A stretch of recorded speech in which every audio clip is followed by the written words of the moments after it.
All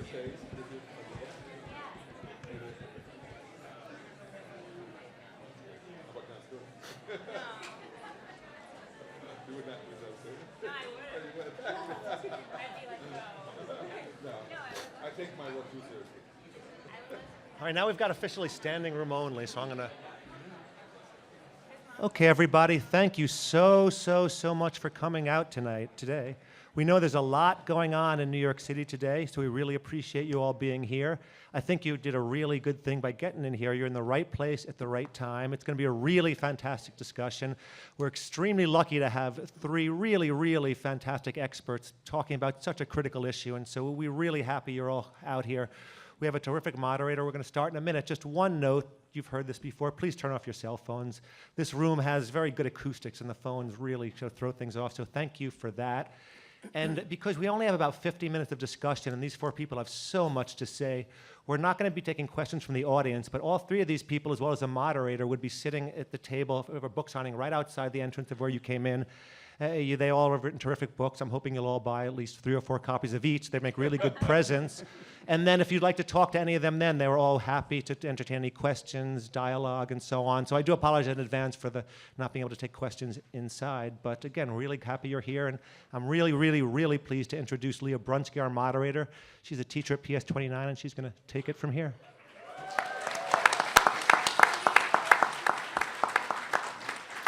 Good afternoon. Thank you so much for joining us. As you can tell by the number of people in the room, this is definitely a very critical issue facing our schools today, not just in New York City, but across the nation. Is it too quiet? Is this better? Yes. Okay. When it comes to public education in New York, this is a very interesting time. In March of this year, the Civil Rights Project at UCLA issued a report entitled New York State's Extreme School Segregation, Inequality in Action, and a Damaged Future.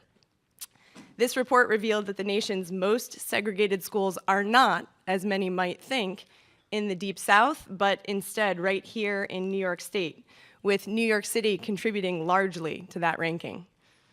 According to the report, New York City has one of the most segregated public school systems in the nation. From 1989 to 2010, the city's proportion of Black and Latino students nearly doubled, but these students' exposure to their white counterparts actually decreased during that time. Moreover, Black and Latino students are increasingly sitting in intensely segregated public school classrooms. 19 of New York's 32 districts, more than half the city's public schools, have less than 10% student populations that are white. New York's public schools weren't always this segregated. 40 years ago, state measures, as well as greater community control of the schools, often led to integration efforts. Just anecdotally, when I started at PS 29 11 years ago, the school was only 50% white, and more than a third of the students qualified for the city's free lunch program. Today, the school is 73% white, and only 11% of students qualify for free lunch. Just a mile down the street in Red Hook at PS 15, 100% of the students qualify for free lunch, and only 11% of them are white. Today, we're fortunate to be able to explore the issues of race, class, and segregation within the New York City schools with 3 tremendous authors whose expertise crosses the field of education. Dana Goldstein, to my left, has been reporting on public education since 2007. She is the author of The Teacher Wars, A History of America's Most Embattled Profession, now a New York Times bestseller. And she serves as a staff writer at the Marshall Project. In addition to education, Dana writes about social science, inequality, criminal justice, women's issues, cities, and public health. And her work frequently appears in publications like The Atlantic and Slate. Pedro Noguera, immediately to my left, is the Peter L. Agnew Professor of Education at New York University. From 2008 to 2011, he was an appointee of the governor to the State University of New York Board of Trustees, and in 2014, he was elected to the National Academy of Education. Pedro's most recent book, his 9th, is called Schooling for Resilience, Improving the Life Trajectories of African American and Latino Males. It was published earlier this year by Harvard Education Press. And finally, at the end of the panel, we have David Banks, who 10 years ago petitioned New York City's mayor to allow an all-boys public school, the first of its kind in 30 years, to open in one of the most troubled districts in the nation, the South Bronx.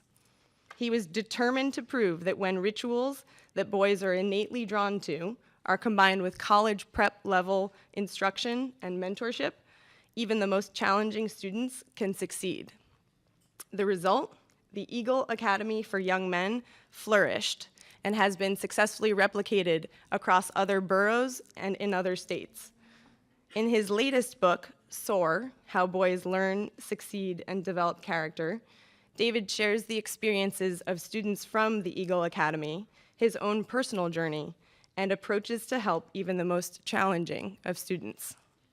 So Dana, David, and Pedro, thank you so much for being here today. I thought we'd begin by trying to better understand New York City's public school segregation. What does it mean that our schools are so segregated? How does this segregation affect the quality of education for our students? And how did we get here? Should we just dive right in? Sure. Thanks, Leah. Good afternoon. I would say that before I address what does it mean, I would first want to address the question of why did we allow it?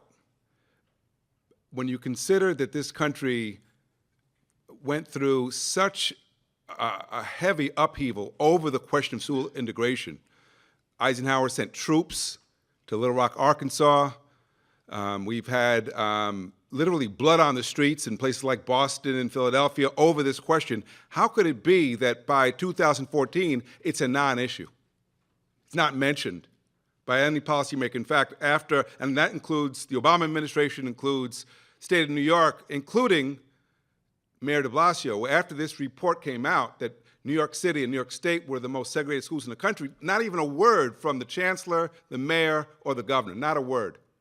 And their silence, I think, speaks to the fact that we accept it.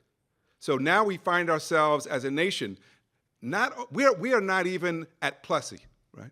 That is, the promise of Plessy was separate but equal. We have separate and profoundly unequal. The two most important issues facing education today are not addressed. They are racial segregation and inequality in funding for schools. And despite the Campaign for Fiscal Equity's ruling that should be addressed, again, a non-issue. Why does it matter? Because we've known for years that not only are unequal resources perpetuating these gaps in academic performance that we call the achievement gap, right? But we also know that when we allow our schools to be segregated the way they are, it is very difficult to generate public support for the schools. I would imagine that Leah's school does extremely well in garnering resources from its parents.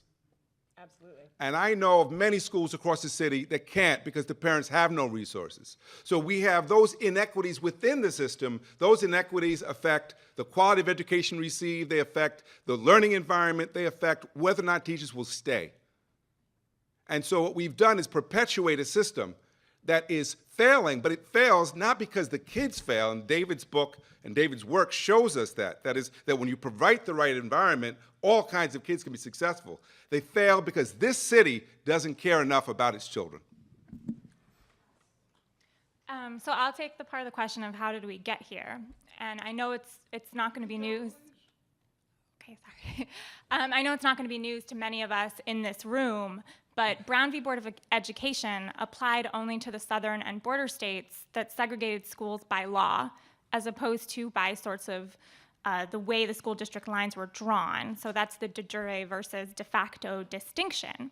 And then what happened in subsequent court cases is that the courts actually declared, in most cases, that northern schools did not have to desegregate, that suburban areas and urban areas, first of all, did not have to cooperate together to sort of swap student populations. And also during the Reagan years, we actually saw federal funds withdrawn from cities like Chicago in the north that were attempting to desegregate schools.